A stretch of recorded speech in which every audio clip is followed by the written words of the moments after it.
Gloire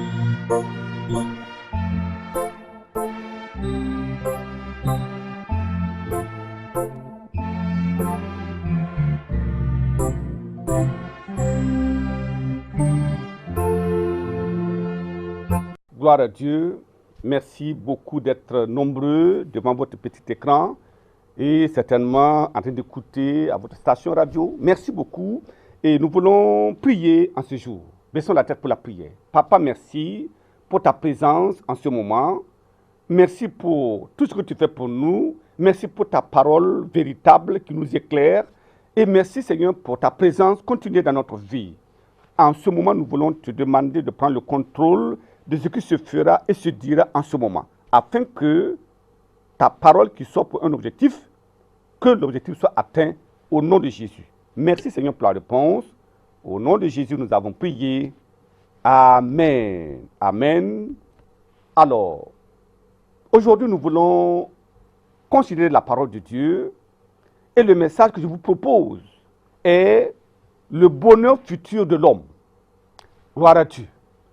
Voyez, beaucoup de gens courent aujourd'hui. Ils courent à gauche, à droite. Mais c'est quel bonheur? Je vous parle du bonheur futur. Nous devons avoir des yeux spirituels pour voir au-delà de ce que l'œil physique peut voir. Et c'est seulement à travers la parole de Dieu que nous voyons ces choses-là. Et c'est pour ça que nous voulons prier aujourd'hui, regarder à la parole de Dieu et comprendre quel est le plan et le programme de Dieu pour nous. Lisons dans Psaume 90 et du verset 9 au verset 12. La Bible dit là-bas, tous nos jours disparaissent par ton courroux. Nous voyons nos années s'évanouir comme un son. Et les jours de nos années s'élèvent à 70 ans, et pour les plus robustes, à 80 ans, et l'orgueil qu'ils en tirent n'est que peine et misère, car ils passent vite et nous nous envolons. Alléluia. Il dit, qui prend garde à la force de ta colère et à ton courroux selon la crainte qui t'est due. Il dit, enseigne-nous à bien compter nos jours, afin que nous appliquions notre cœur à la sagesse. Gloire à Dieu. Voyez, c'est très précis. Il dit 70, 80. Voilà les bornes. Il peut arriver que, par la grâce de Dieu, ces choses soient passées, mais voyez que nous tournons, notre vie tourne autour de là. Et c'est pour cela nous devons faire attention, 80, 70 ans, c'est trop bref. Et nous passons comme un son. C'est ce que la Bible dit. Aujourd'hui, on est là, et demain, on a disparu. On dit, mais ce n'est pas lui qui parlait tout à l'heure, oui, mais il est parti. Il dit, nous nous envolons. Un temps viendra où l'esprit doit repartir et le corps retourner d'où il est venu. C'est un mystère. Et les gens ne comprennent pas, mais en ce moment de séparation de l'âme et du corps, que va-t-il se passer en ce jour-là?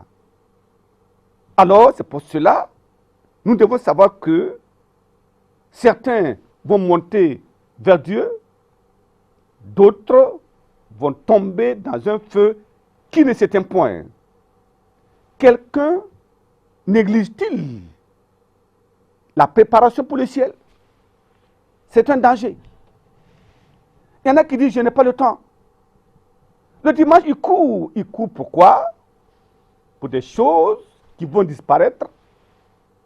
Ils n'ont pas le temps pour prier. Quand ils reviennent le soir, ils sont tellement fatigués. Ils ont pourchassé des choses terrestres. Ils n'ont plus de foi pour dire, oh Seigneur, merci pour la journée que tu m'as donnée. C'est là le matin, ils se précipitent parce que le contrat les attend. Ils ont passé la nuit à rêver de cela. Et ils n'ont pas préparé leur âme pour le ciel. Pourtant, deux choses, le ciel et l'enfer. Deux destinations. le ciel et l'enfer. Un choix à opérer. Je prie que nous comprenions que une fois dans l'enfer, on ne peut plus en ressortir. Alors, une fois au ciel également, on ne peut plus en ressortir. D'ailleurs, on ne voudra pas en ressortir. Mais je prie que nous nous préparions afin de ne pas faire des faux pas, afin de ne pas faire de faux choix, afin de ne pas nous tromper nous-mêmes et savoir que le privilège est là, tout le monde peut y entrer, les mains du Seigneur sont ouvertes pour nous accueillir, laissons des choses inutiles et regardons au ciel, Dieu nous aidera au nom de Jésus. Et alors pour comprendre ce message, nous allons voir 3 points. Premièrement, nous verrons les merveilles et le bonheur dans les cieux. Alléluia. C'est indescriptible, mais c'est des merveilles. Et c'est le bonheur dans le ciel. Deuxièmement, nous allons voir les malheurs et les horreurs dans le ciel, dans l'enfer. C'est dangereux. Les malheurs et les horreurs de l'enfer. Troisièmement, avant de prier, nous verrons la marche et l'espoir à travers la sainteté. Dieu a fait une provision afin qu'à travers elle, nous n'ayons pas de doute quant à notre entrée dans le ciel. Je prie que quand nous arriverons à ce point, que nous ouvrions les yeux et les oreilles pour entendre, et la grâce de Dieu nous sera accordée au nom de Jésus. Premier point, les merveilles et le bonheur dans les cieux. Regardons dans la parole de Dieu dans Jean, chapitre 17. Jean 17. Nous lisons le verset 24. Jean, chapitre 17. Nous voyons le verset 24 qui nous parle là-bas. Il dit, Père, je veux que là où je suis, ce que tu m'as donné soit aussi avec moi, afin qu'ils voient ma gloire. La gloire que tu m'as donnée, afin que, parce que tu m'as aimé avant la fondation du monde. Ça, c'est le Seigneur Jésus qui parle. Il parlait aux disciples. Et il nous parle encore aujourd'hui. Il dit que Père, je veux que là où je suis, ce que tu m'as donné aussi soit là. Pourquoi? Afin qu'ils voient ma gloire. Le Seigneur Jésus parle de la splendeur, de la beauté du ciel, d'où il est venu. Et il faudrait que nous soyons là-bas. Il y a de la place pour tout le monde. Personne ne doit dire, je ne peux pas y aller. Pourquoi? Jean, chapitre 14, du verset 1 au verset 3. Il dit que votre cœur ne se trouble point. Croyez en Dieu et croyez en moi. Ça, c'est le Seigneur qui parle. Vous voyez, il parle de la foi. La foi au Fils de Dieu et la foi à Dieu le Père. Il dit, il y a plusieurs demeures dans la maison de mon Père. Là où il nous invite. Plusieurs demeures. Si cela n'était pas, je vous l'aurais dit. Je vais vous préparer une place extraordinaire. Le Seigneur dit, je vais vous préparer une place. Quand vous allez aux États-Unis, quand vous allez au Canada, vous allez à Washington, vous allez n'importe où, New York, dans toutes ces grandes villes, vous allez à Hong Kong, vous allez voir des gratte-ciels, des maisons splendides. Et on se met dedans, on se dit, mais c'est extraordinaire. Comment je peux avoir ceci? Ça, c'est quoi? Ça, c'est l'imagination de l'homme limité dans sa connaissance et dans sa sagesse. Ça, c'est la main de l'homme qui a travaillé, l'intelligence de l'homme qui a conçu. Mais celui qui a conçu l'homme dit, je vais vous préparer une place. J'imagine, quelle sera cette place-là? Et d'ailleurs, quand vous lisez Apocalypse, vous verrez la description intégrale du ciel. Et vous verrez que quand Jésus dit, il y a de la place là-bas, je vais vous préparer, c'est une chose sérieuse. Il dit, et lorsque je m'en serai allé, verset 3, et que je vous aurai préparé une place, je reviendrai et je vous prendrai avec moi afin que là où je suis, vous y soyez aussi. Gloire à Dieu, extraordinaire. Quand vous pensez à cela, le péché n'a plus de place dans votre vie. Quand vous pensez à cela, la corruption ne peut pas s'attacher à votre peau. Quand vous pensez à cela, la plus belle femme du monde, qui n'est pas votre femme, vous l'ignorez et vous continuez.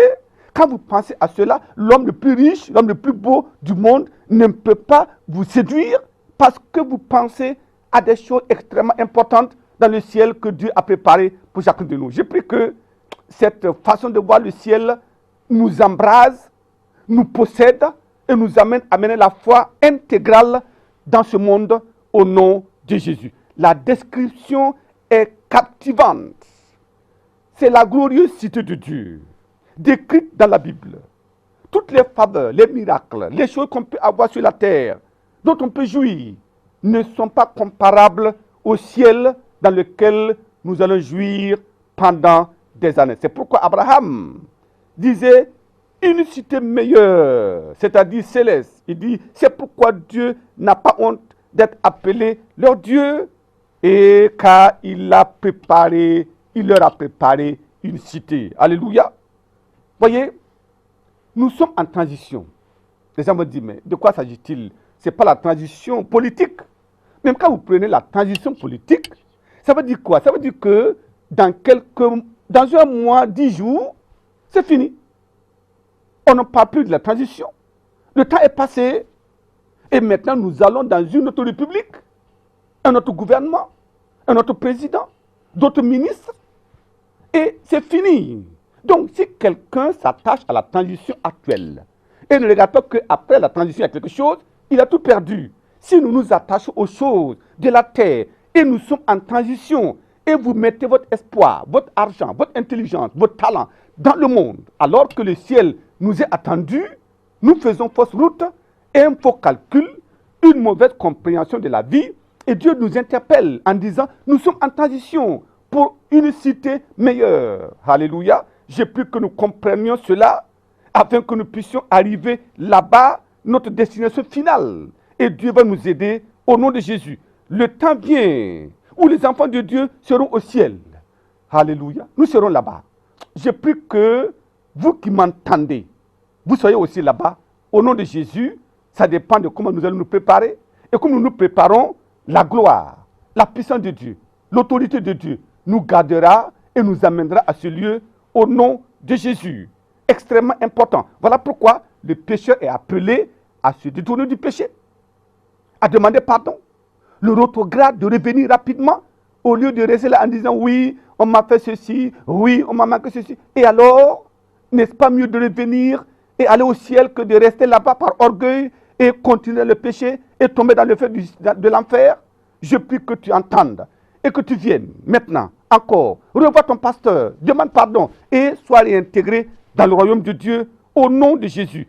Que les pécheurs accourent, que le croyant dandinant, que le croyant qui tombe et qui se relève, se redresse maintenant pour dire, il y a le ciel, je vais mener la vie de foi pour arriver là-bas. Je prie que le détour soit vrai et que le fornicateur, le menteur, le trompeur, celui qui demeure dans la méchanceté, la fraude, le vol, le jeu de hasard, celui qui est dans la cigarette, la drogue, l'alcool, celui qui se plaît dans la fornication, dans la pornographie, dans l'occultisme, dans l'idolâtrie, que vous veniez en disant, il y a le ciel. Abandonne tout cela, les courriers, abandonne les bagues et les amulettes et cours parce qu'il y a le ciel qui s'annonce maintenant. C'est l'appel de Dieu pour les hommes. Nous avons besoin de comprendre et de venir. Et Dieu nous aidera au nom de Jésus. Ce ciel ne dure pas un jour, mais ce ciel va durer. Ce n'est pas 100 ans, ce n'est pas 1 million d'années, ce n'est pas 1 milliard d'années, mais c'est l'éternité. Alléluia. Sans fin. Que Dieu donne la compréhension et nous viendrons et Dieu nous aidera au nom de Jésus.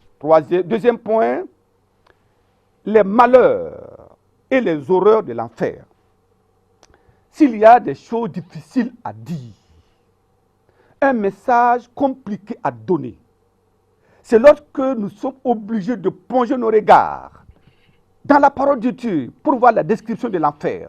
C'est la chose la plus terrifiante. Parce que vous ne voudrez pas que votre ennemi, le pire ennemi, tombe là-bas. Vous ne voudrez pas que votre ami tombe là-bas. Vous ne voudrez pas que votre enfant tombe là-bas. Vous ne voudrez pas y aller aussi. Donc cela va créer une crainte respective de Dieu et de sa parole. Je prie que Dieu aidant, nous comprenions cela. Regardons quelques passages bibliques dans Hébreux chapitre 9. Hébreux chapitre 9, le verset 27.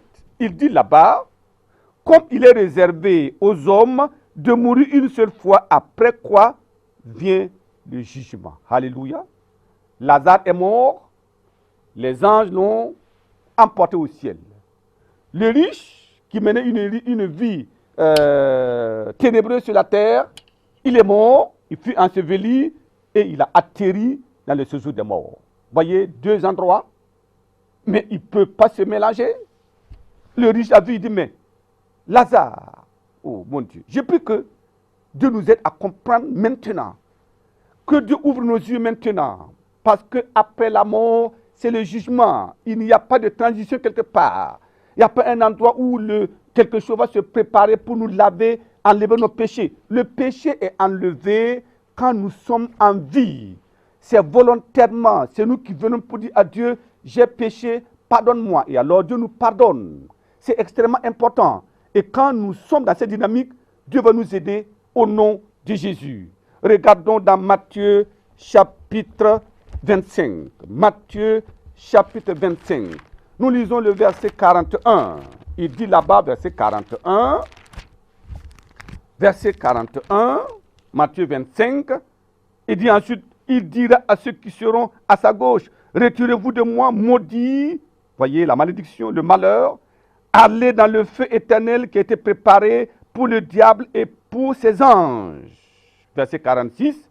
Et ceux-ci iront au châtiment éternel, mais les justes à la vie éternelle. Voyez, quand nous parlons de ces choses, nous parlons avec passion. Pourquoi? Parce que c'est quand vous ratez le ciel que vous allez vous rendre compte que vous vous êtes trompé vous-même. Et la Bible dit, ne vous y trompez pas.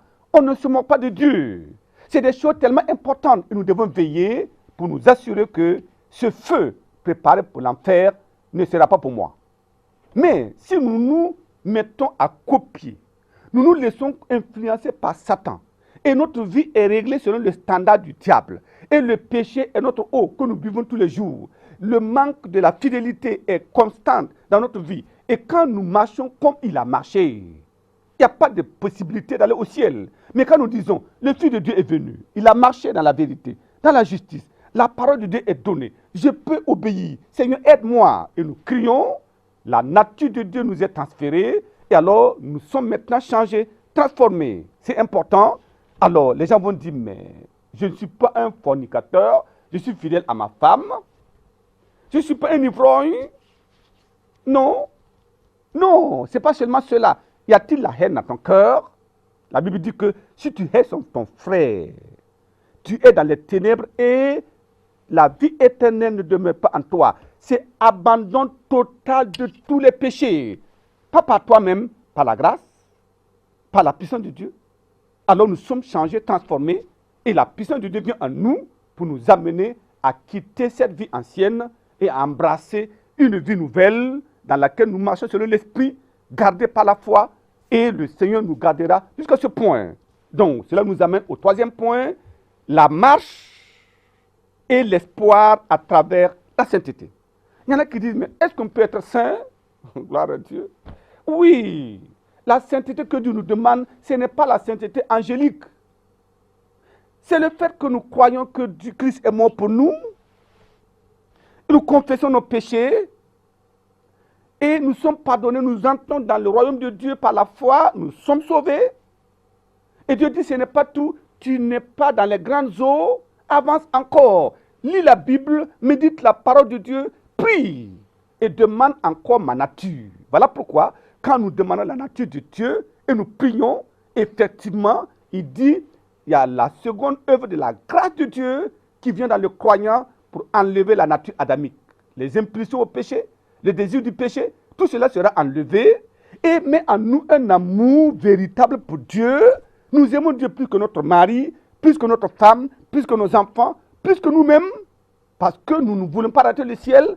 Si ton mari dit pêche, tu vas dire non, je t'aime, mais j'aime Jésus plus que toi. Si ton enfant veut t'amener à aller à l'encontre de la parole de Dieu, tu dis non, je t'aime mon enfant, mais j'aime Jésus plus que toi. Voilà pourquoi nous allons nous tenir fermes et marcher dans la vérité. Cette nature est transférée, nous aimons Dieu et maintenant nous marchons par la foi et nous prions, nous demandons au Seigneur, garde-moi préserve-moi du malheur, préserve-moi du péché, du monde, de Satan, de la chair. Et nous marchons maintenant dans la crainte de Dieu en obéissant à la parole. Voilà ce que Dieu attend du croyant. Si tu es sincère, Dieu connaît ta sincérité, la grâce suffisante pour marcher dans la foi te sera accordée. C'est Dieu qui implémente cela. C'est lui qui impacte notre vie. Il a la capacité de nous garder et de nous délivrer. Donc la sainteté est l'espoir de tous les croyants pour parvenir au ciel. Le temps nous manque, mais il faut lire Psaume chapitre 24. Nous allons lire cela quand même. Psaume chapitre 24. Nous lisons le verset 3. Il dit là-bas, Psaume chapitre 24, le verset 3 et le verset 4. Il dit, qui pourra monter à la montagne de l'Éternel, qui s'élèvera jusqu'à son saint lieu, celui qui a les mains innocentes et le cœur pur, celui qui ne livre pas son âme au mensonge et qui ne jure pas pour tromper. Gloire à Dieu, voyez, les mains innocentes et le cœur pur. Quand tu dis, oh Dieu, je te loue de tout mon cœur et tu lèves tes mains, le ciel regarde, pas de péché dans ton âme, dans ton esprit. Alléluia, tes mains sont innocentes. Quand tu dis, oh Seigneur, aide-moi, Dieu regarde dans ton cœur est limpide, il n'y a aucun péché là-bas parce que tu t'es repenti, tu as pris toutes les mesures en disant, Seigneur, je ne veux pas, aide-moi. Et le Seigneur t'aide, alors tu as les mains pures, les mains innocentes, le cœur pur, ce qu'on appelle la sainteté de vie des croyants. Et c'est ça qui nous amène au ciel.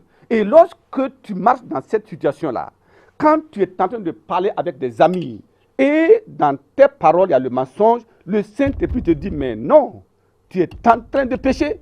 Immédiatement, tu dis, oh, j'ai menti, pardonne-moi, oh Dieu, pardonne-moi. Nous sommes pardonnés et nous continuons. Ça, c'est la vie de sainteté. Pendant que nous sommes en train de circuler, quelqu'un nous a fait du tort, nous avons crié sur lui, nous l'avons insulté.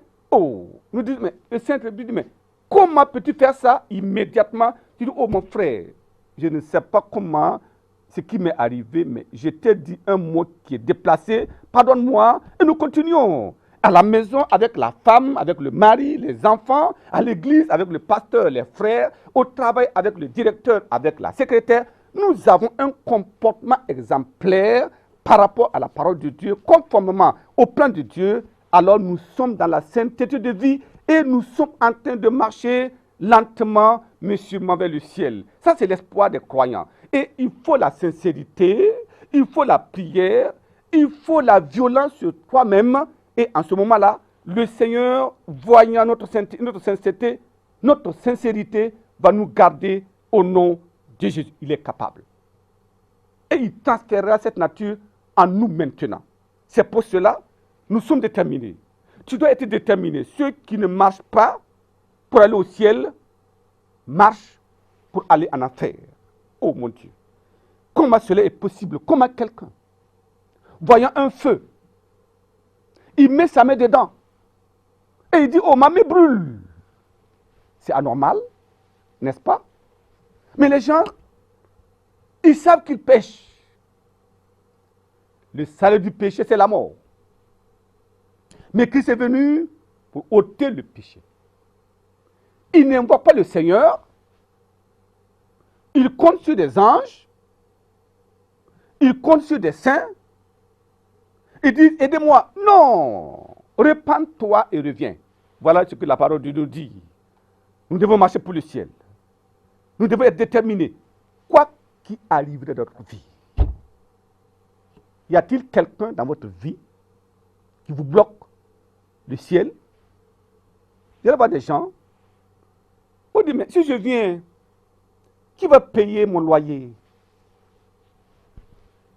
Si je l'abandonne, qui va payer la scolarité de mes enfants? Et d'ailleurs, comment je vais manger? Et à cause du manger, à cause du loyer, alors il fonce vers le mur. Non. Celui qui a créé l'homme n'est-il pas capable de pourvoir à notre besoin? Je prie que nous manifestons la foi en ce Dieu-là.